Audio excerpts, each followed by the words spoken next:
I'm Amrik Kandola. I'm a CEDR panel mediator, and I'm also on the faculty for the MST mediation course.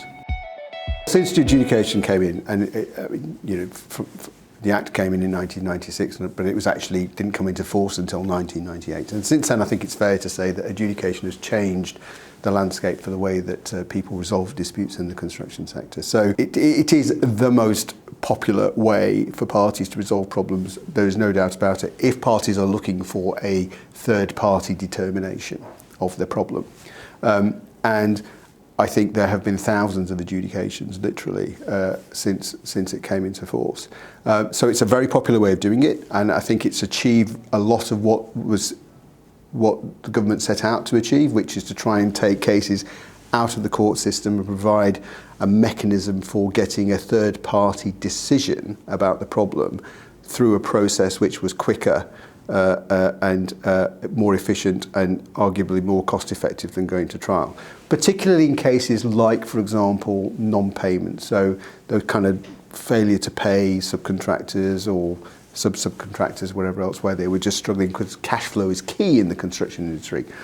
So this idea that people should have a very simple, straightforward way of recovering money where monies are being unlawfully withheld from them was seen as a major reason for bringing adjudication in. What has also happened, though, is that adjudication has become the main way that construction disputes are resolved, no matter what the issue is. So what you're now finding, and we've been finding for a few years now, I think, is that very, very complicated situations within the construction industry are also being dealt with through adjudication. And I suspect one of the concerns is whether or not some of these cases are really suitable for adjudication insofar as actually have adjudications become equally as expensive, equally as inefficient, and equally as time-consuming as what the old court case system used to be.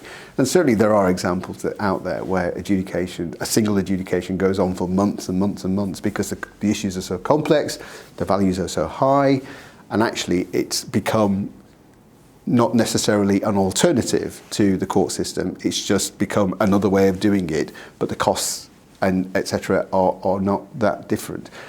Now that's not in every case, and I think in the vast majority of cases, I think adjudication has been highly successful, but it's not necessarily the panacea for everything. So I think there are some issues with adjudication, and depending on the nature of the dispute, it's still a process whereby parties come and get a third-party determination on the issues that are presented. So it's still got that DNA, which is there's a dispute, you give it to a third party, they give you an answer, they give you a decision. So one of the issues, I guess, around adjudication is still this idea, well, actually, if you want to try and preserve relationships, mend relationships, build relationships, adjudication, whilst it may give you an answer to the problem, is not necessarily focused on the future working relationship between the parties and taking some of these broader issues into account. What about the swiftness of it? Is it still, if parties are looking for a decision or they're looking to solve an issue in a relatively quick time period, is adjudication still a good mechanism? Yeah, well, for sure. I mean, technically speaking, within 28 days of referring a dispute to adjudication, you get a decision.